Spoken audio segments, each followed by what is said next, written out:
Welcome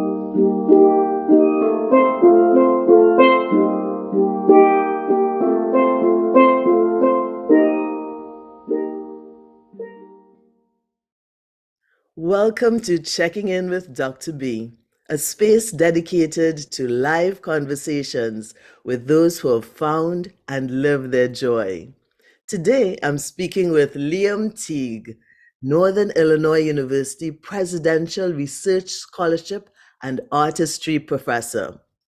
Liam, as I said, is Professor of Music and Head of Steelpan Studies at Northern Illinois University. He also directs the NIU Steelband. He's hailed as the Paganini of the Steelpan, and his commitment to demonstrating the great musical possibilities of the Steelband has taken him throughout the world, and he has received many awards from his homeland of Trinidad and Tobago, including the Hummingbird National Award Silver and the Ansa McAl Caribbean Award for Excellence. Liam has won a number of notable competitions, such as the Trinidad and Tobago National Steel Band Competition, and he has performed with many diverse ensembles throughout the world, appeared in concert with Grammy Award musicians, regularly collaborated with NIU colleagues Robert Chappell and Faye Seaman, and with Faye, he co-founded the Steelpan and harp duo Pangelic. He has presented and performed at several Percussive Arts Society international conventions. Ooh, it's a lot. Mouthful. And educational institutions across the globe, served as an adjudicator for many events, and as a composer and arranger, and has commissioned outstanding composers to write for the Steel Band. He's also Steel Band director at Birch Creek Music Performance Center in Door County, Wisconsin, and has also taught and performed at the California State University Summer Arts Camp and the Interlochen Academy for the Performing Arts. That might sound like a lot, but in addition to that, Liam is also the author of a Steelpan Method for Beginners, published by the Hal Leonard Corporation, and his recordings include Hands Like Lightning, For Lack of Better Words, Panoramic, Rhythm Through an Unobstructed View, and Open Window. Liam has also created arrangements for the most celebrated steel band competition in the world. Okay, Liam, I need to take a little break now. So do I. And I've skimmed through your journey, but could you share parts of your journey that have combined to make Liam Liam? Well, it's wonderful being here with you. We haven't seen each other in a number of years, so it's really, really special for me to have this opportunity to speak with you. I think for me, as I've gotten older, you've known me since I was a teenager, and I'm now the ripe old age of 48. I've really been thinking about my early experiences in Trinidad and Tobago and how that groomed me. Many of those experiences I actually took for granted until I moved to the US to study at Northern Illinois University. And it's one of the reasons why, whenever I do interviews, I lovingly refer to the Steel Band as the University of the Panyard, because as we both know, you learn more than music within the context of the Panyard. There's so many life lessons that one absorbs. Musically speaking, for example, I remember when I first started studying at Northern Illinois University and I took an oral skills class or air training, I noticed that at least for the first few exams, I wasn't having any problems with it. And I was a little befuddled because I thought, well, I've never done this before. Why am I doing so well? Yes. And then I had to take a step back and say, wait a minute, I've been doing this practically all my life within the context of the Panyard, except we don't refer to it as oral skills. We don't refer to it as anything really. This is just how we learn by rote, And also, and probably more importantly than that, I think just learning how to coexist with people from all walks of life, within the context of the Panyard again, really grew me for life beyond Trinidad and Tobago, And so it's one of the things I absolutely love about the Steelpan, about the Steel Band, how all-encompassing it is and how we celebrate people, again, from all walks of life, but we don't discriminate musically, And that's another thing I sort of took for granted. the repertoire that we played was so eclectic. You know, growing up, you can play a calypso piece and right after that, a bossa nova, and then an overture by Beethoven. And we thought nothing of it. This is just what we did. There was no sort of hierarchy, at least in the steel bands that I played in. You know, I never felt that way. And so those are things that I really try to celebrate now and embrace. I like that. You know, it's true. It's really, really true. We are very eclectic and don't discriminate. What I've noticed a lot about your journey is that you value collaborations. You know, you're always working with somebody, creating new things. Tell me a little bit about that. Yeah, you're absolutely right. And jokingly, I say like, I'm like a nosy musical neighbor. I'm going to be in your business whether you like it or not, you know. And a lot of that is because I've had eclectic taste for quite some time. Um, but it really goes beyond myself. As I've gotten older, you know, I realize that life is not just about me and my personal goals and accomplishments. So when I collaborate, whether it's with Professor Seaman on harp or working with a symphony orchestra, I'm thinking about folks that I'll never meet, creating music for them, you know. And I've said to you several times that probably the main reason why I started composing my own music is because primarily because when I heard your former student Arden Herbert perform at Pan is Beautiful, the soloist category, and he performed his own composition, The Seagull. Prior to that, I, you know, like many other Steelpan players, I performed transcriptions, adaptations, which were fine in and of themselves. But once I heard him play that piece, that was it. I felt like I needed to create my own pieces, you know. So pieces like Raindrops, A Visit to Hell, or those were composed when I was a teenager. And you know, they still continue to live. You know, my students are playing them, students all over the world have performed the Jan Bach Steelpan Concerto, which was created for me. And now they're performing it at concerto competitions, etc. So for me, that's what it's all about, way beyond myself. Could you speak a little bit about that concerto? Tell us a little bit Sure. about that. It's one of those things in life where, you know, you never know how meaningful one performance or one, you know, visit with somebody can bloom into something much bigger. So at NIU, at the end of each semester, we have what's called the honors convocation, usually for undergraduate students. And Al O'Connor, who started the NIU Steelband program, he asked me to perform there. And so I performed my piece of Visit to Hell. And in the audience was the then professor of composition, Dr. Jan Bach. And he was moved by that piece. And he spoke to Al O'Connor about writing me a concerto. And long story short, that's how it came about, which to my knowledge, and I've been wrong maybe once in my life before, is the first Steelpan concerto ever written.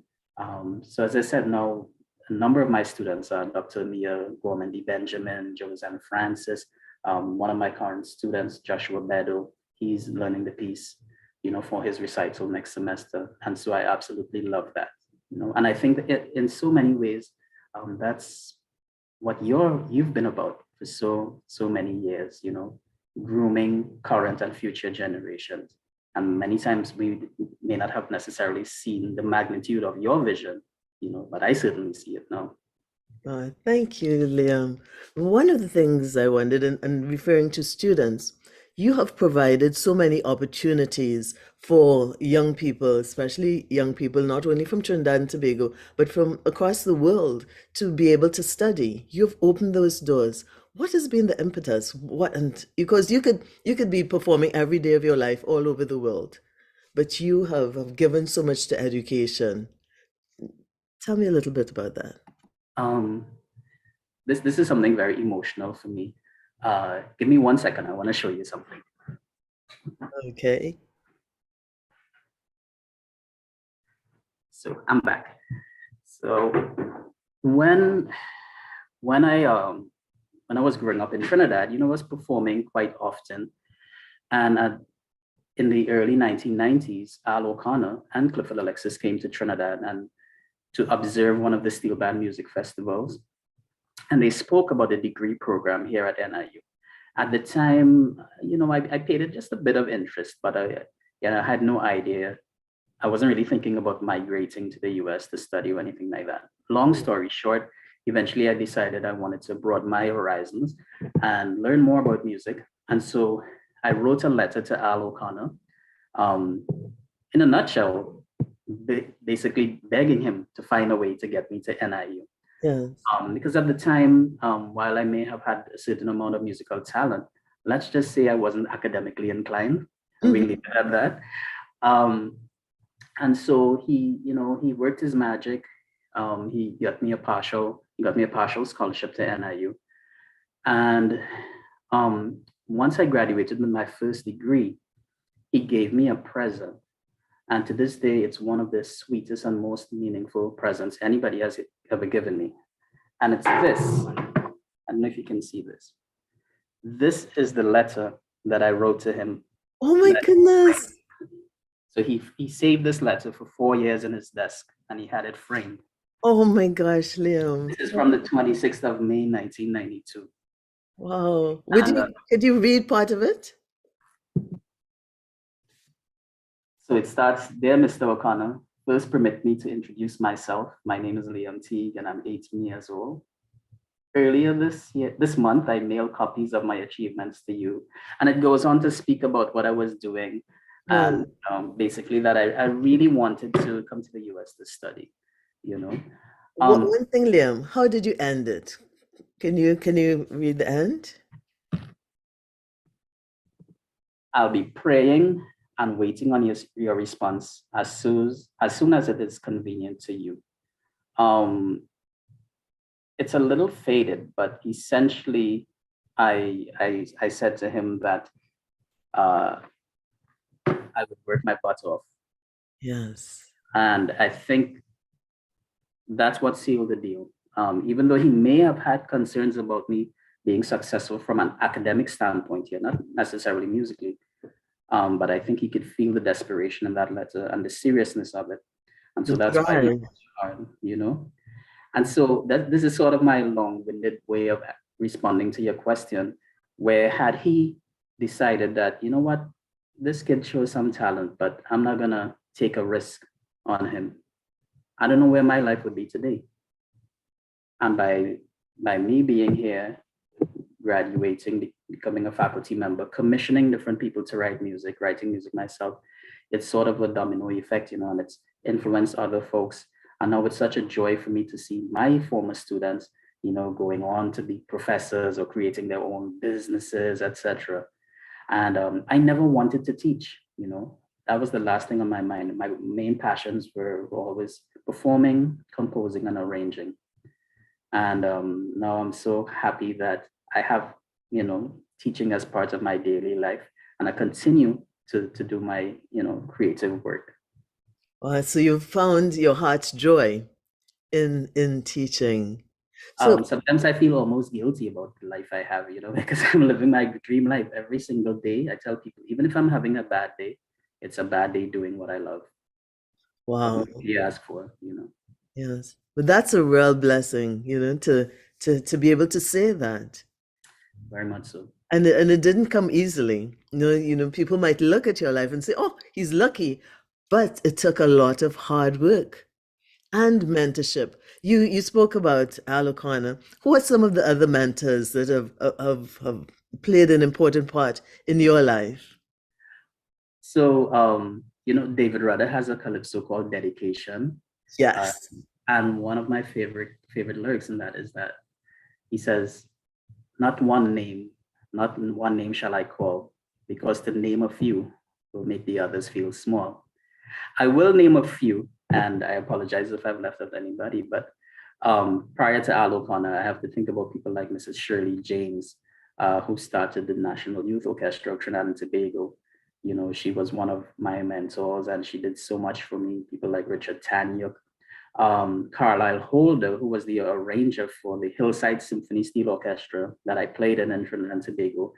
He actually asked me to arrange for the Steel Orchestra when I was 15 years old, I think. I think at that time you were the youngest arranger. At that time, and then I think Atiba Williams broke my record. How dare he? The prodigy. So and I have no idea why he asked me to do that, because I don't think I had arranged anything prior to that. I mean, I was performing with him in his combo routinely, but as far as creating music, maybe it was based on the solo compositions. I'm not sure, but I'm grateful to him. So many people. And then, of course, once I moved to the USA, Al O'Connor, and then the great Dr. Clifford Alexis. Cliff, when I first met him, he and Al O'Connor picked me up at the airport at O'Hare in Chicago. And when I first met him, as we say in Trinidad, my blood didn't really take him. What didn't take him? Well, not so much, because Cliff, he had a very rough exterior, but once he let you into that circle, I mean, he had a heart of gold, very so the first conversation he had in the car, he was speaking to Al and he was talking about American football. And I felt like he was trying to show off for me a little bit, look how much I know about American football. But again, it's just how surprising and unexpected life can be, because it turned out that, he became not only one of my greatest teachers, but my absolute best friend in the world, And, Cliff and Al, they passed away recently within the past couple of years. Also, Mr. Lester Triller. Mr. Lester Triller was the CEO of a drum producing company in Chicago. Long story short, Cliff Alexis was a great Steelpan tuner and builder, among other things. So he would get his drums from Lester Triller in Chicago. But Mr. Triller had no idea why Cliff was driving in his NIU vehicle to get these drums. Oh, at that time he didn't know, because his drums were for a different purpose. Yeah, Cliff was just like another customer to him, And so one day, Les saw Clifford at his company, and he said to Cliff, "What are you doing with these drums? I see you coming here often with an NIU vehicle." And he said, I build steel pans or steel drums for the Northern Illinois University program. You should come to one of our concerts. Oh. And many people will say, "Okay, yeah, I'll come," and they never show up. Never show up, yeah. He actually came, and he came, I think, if it wasn't the day before, it was the same day that he flew into Chicago from Italy, from a conference in Italy. And he decided to come to a concert. And he was just astounded by what he saw and heard. And he said to Al and Cliff, I'm baffled. I can't believe what I'm hearing, what you've done with my drums. Yeah. What can I do to help? And again, this goes back to how I've tried to live my life and being influenced by people like Cliff and Al. The first thing they could have said was, we need money specifically for new pans or for this or that. Because the steel band is an expensive endeavor. No doubt. But what they said was, that young man on stage that you just heard, meaning me, he has enough money for maybe, I think it was one semester of school, because at the time I had a partial scholarship. I received some financial help from Citibank through the late Joyce Caesar, who was the vice president at the time. And I'm eternally grateful for that help, but it just wasn't enough for me to finish my studies here. And so they said that to Mr. Triller, and he came up to me and he said, "Young man, you have nothing to worry about." And basically he financed the rest of my education, and he started the scholarship program here at NIU, through which we've been able to bring, as you know, many students from Trinidad and Tobago and elsewhere in the Caribbean as graduate assistants, people like Dr. Mian Gormandi and Cian Gomez, Akua Leith, who also came up on a Fulbright scholarship. There's so many. So many have been that. Look at that. That one act of generosity has spawned so much and helped to lift so many students. Exactly. So I'm eternally grateful, and it's sort of my mantra now. At the end of the day, for me, it's all about love and doing what I can to help people in the world of steel pan, however I can while I'm here. But Liam, over the years, as you have grown and you've seen students, what would you say to a student who perhaps is somewhere in the world right now, has very, very little money, and just has that love?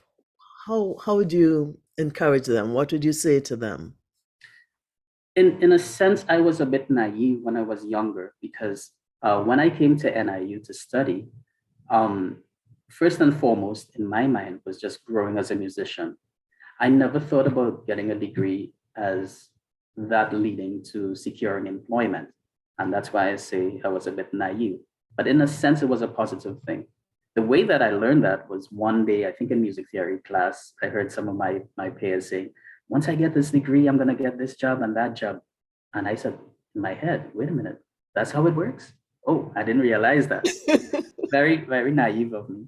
But the main point is that, in a sense, because I wasn't fixated on getting this job or that job, and rather just developing, honing my skills and being so passionate about growing as a musician, I think eventually things started to fall into place.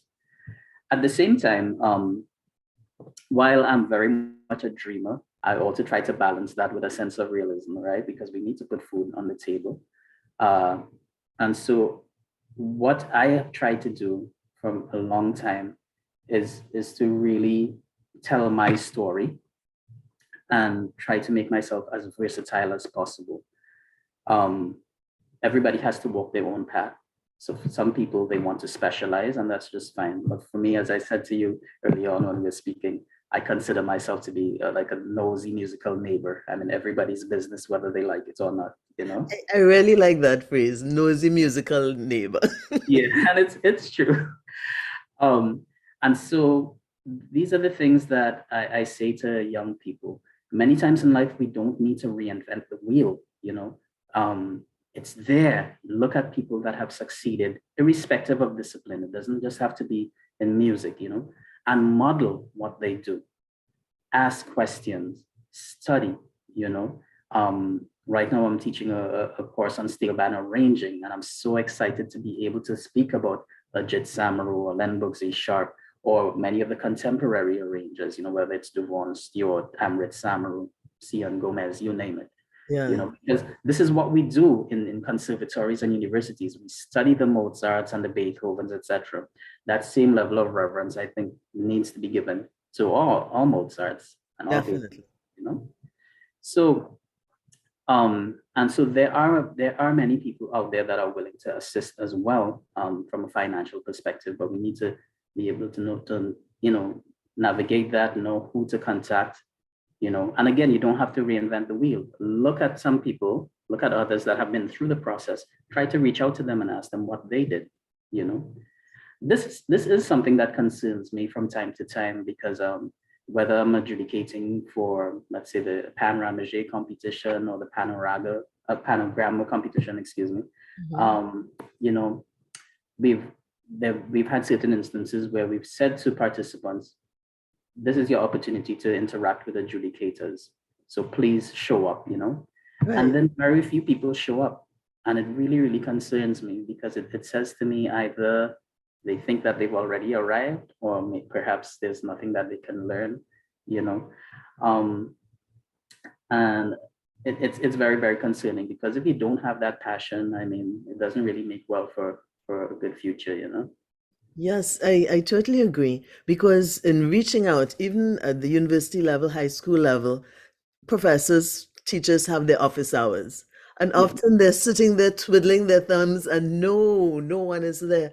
We have to take advantage and learn from others. And just sometimes a simple conversation can open you and expose you to different experiences and opportunities. So what you're saying there is so important.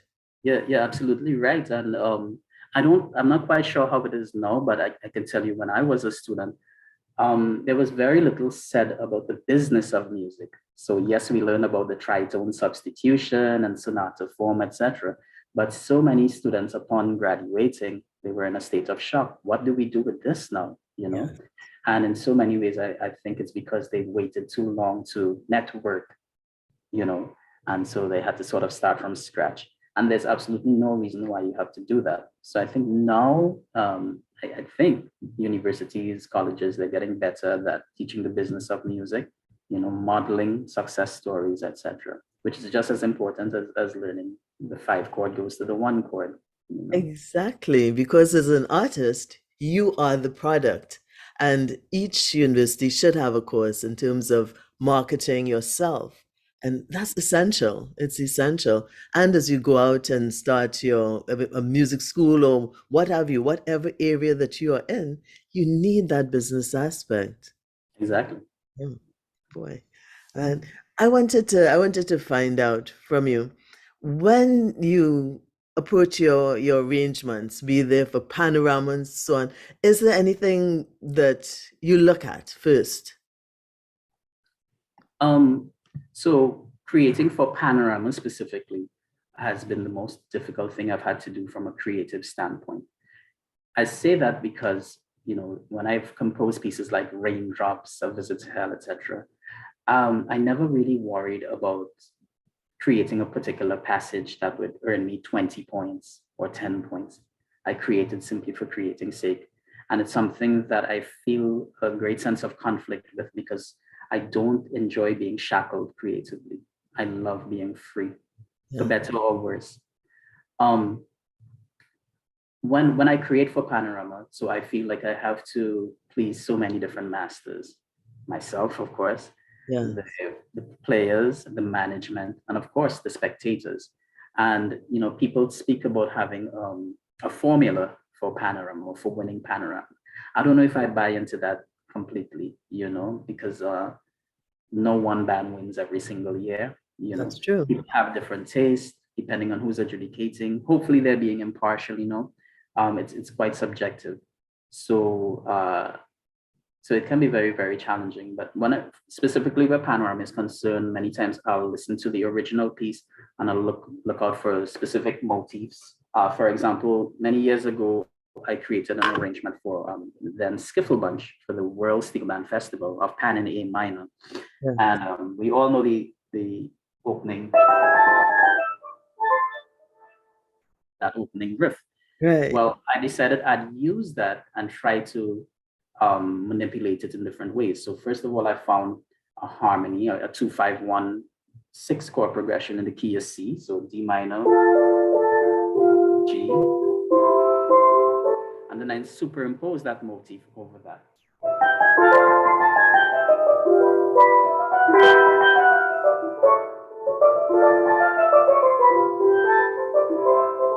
Etc. etc. Yes. So and I love harmony. I love how you can have 3 notes, and depending on the harmony you put behind it, it can give you a totally different vibe. A C major harmony, same notes with an E minor harmony, E diminished harmony, A sus.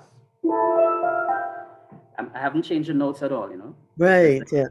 It makes you feel different. So Do you approach your own compositions in the same way?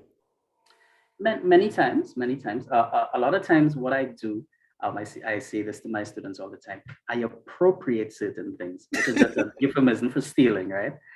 But again, you don't have to reinvent the wheel, and the best, the greatest musicians in the world have done it, whether it's Charlie Parker, Bugsy Sharp, I don't care who it is, right? So I might find a chord progression that I love, and then just create a motif from the piece I'm arranging. I'll take a motif from the piece I'm arranging and place it over that harmony, So, for example, it might be Cliff Alexis's Summer Song, which goes.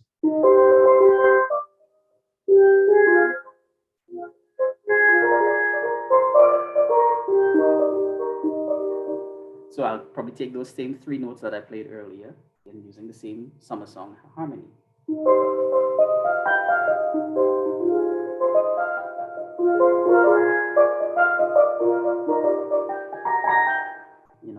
And I don't have to reinvent the wheel.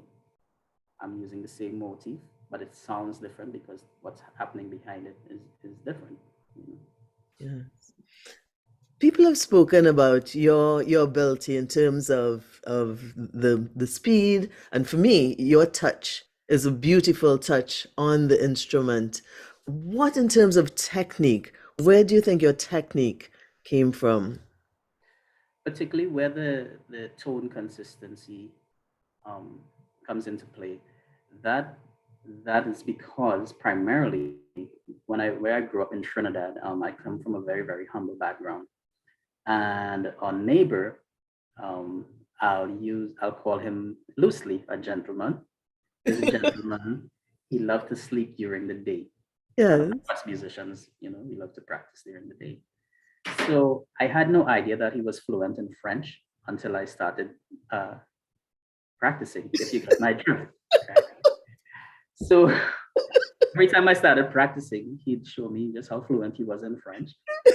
And I had to find a way to practice where I wouldn't disturb him at all and still be effective. So everything I practiced was pianissimo. I barely touched the notes until I knew he wasn't at the apartment next to me. And then I could play at the desired, dynamic. So that was sort of a challenging situation, but it worked out in the end because I continued to practice like that. So that's where tone consistency is concerned. In terms of the hand speed, when people hear hands like lightning, and nobody believes me when I say this, but hands like lightning, that piece was never about me. The image I had in my head was looking at steel bands, especially during Panorama and the music festival, just how beautiful when they play, Yes. Speed. And so that piece is really an homage or homage, depending on where you come from, to steel pan players. However, I didn't really do myself a service by calling my first CD Hands Like Lightning. Right? So it's something I'll live with. But being able to play at a rapid speed, for me, it's all about being gradual. I want to introduce you to somebody. Give me 2 seconds. Okay. All right. And everyone has to listen to some of Liam's recordings, like Hands Like Lightning and other of the recordings, and some of the panorama arrangements as well. Okay, I'm back. The person I'd like to introduce you to is one of my best friends in the world. I usually try to travel with him wherever I go, depending on the budget of the organizer. And many people have been very, very generous. And I'd like everybody viewing to say hello to my best friend. He's called Mr. Metronome. Mr. Metronome, hello. Yes. I haven't seen you in a while. Yes. I see him every single day. I think before I moved to the US, I don't think I ever practiced with a metronome. I'm not sure. It's been a while. But once I got here, I started using this routinely. And why I call him my best friend, any friend that's really true to you will be honest with you.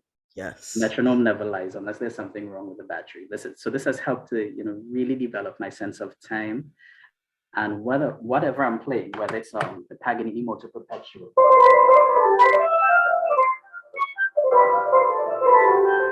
what I do is to set goals, right? Yeah. So if my goal is eventually to play quarter note equals 160, so this is 160 on the metronome. Okay, so that's my goal. Of course, I'll start at a much slower tempo. This is, let's say, 70. And I'll barely touch the notes, etc. Right? And then I'll gradually increase the metronome. And this is nothing revolutionary, but it's what's worked for me. Until I get to my goal tempo, which we said was 160. I think that's what I said. Still playing pianissimo.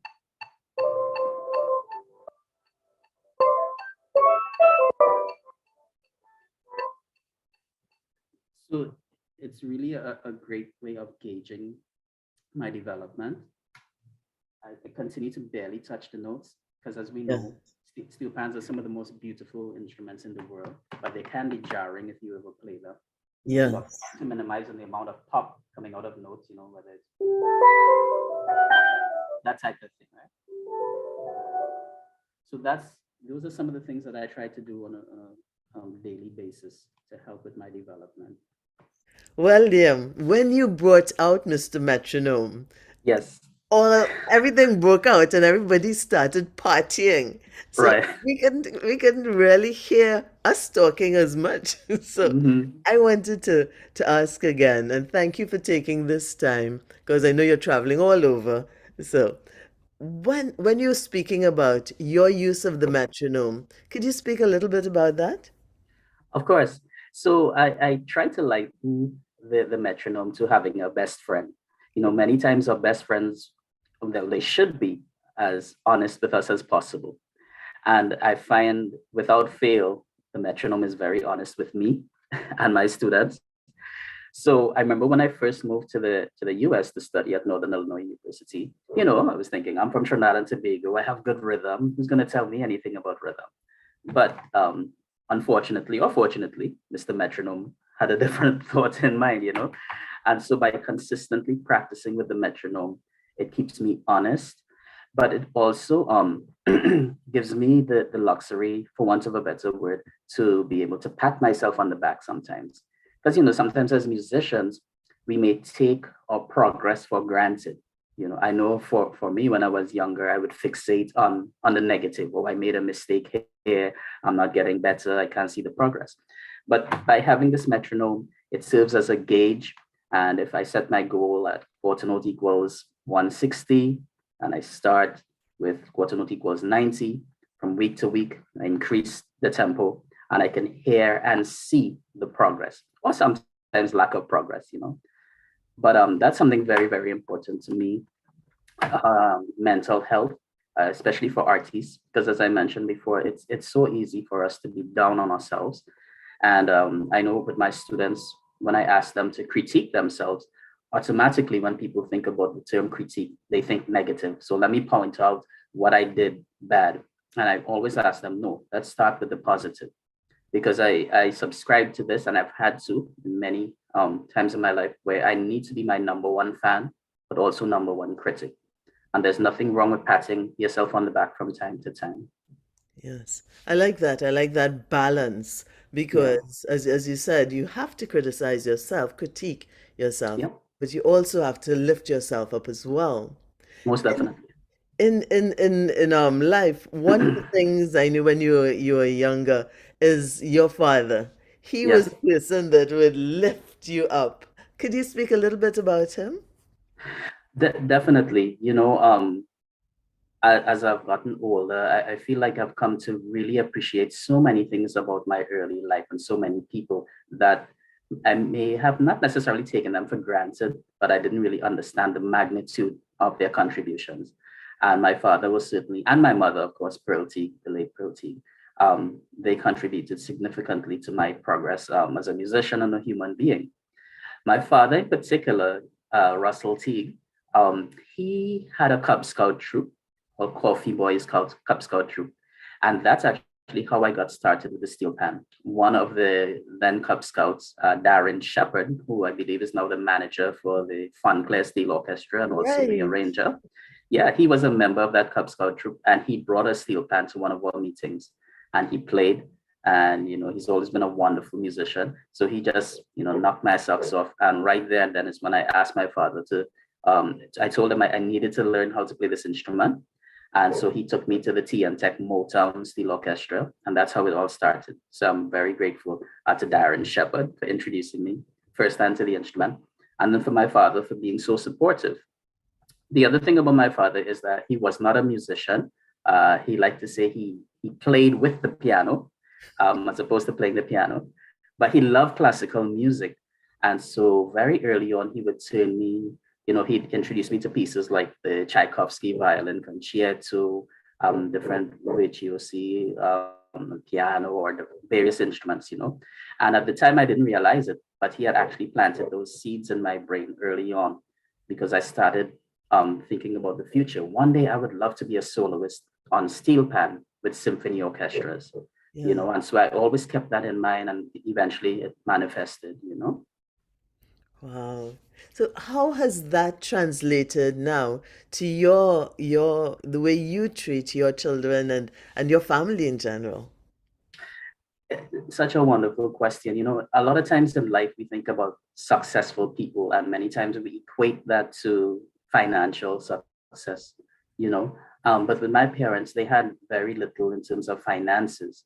But I feel that they raised my sister and myself in such a positive way, kept us away from harm, and guided us so well. And so that's what I try to do for my children. My wife and I, Lorena Nunez, we're very actively involved in our children's activities. I may have mentioned earlier on, I don't remember what I mentioned earlier in the interview, but we have two wonderful children, Jaden Teague Nunez, who is 14 years old, and Jada Teague Nunez, who is 9, going on 30. Yes. We've had conversations about that.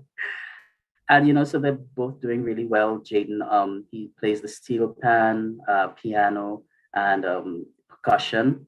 He's doing very, very well. Jada, she plays the steelpan, sometimes begrudgingly so, but she's doing really well, and she loves dancing and art, So I feel that it's so important that parents take an active role in their children's lives, and it goes way beyond just being a provider, And my parents did that for myself and my sister.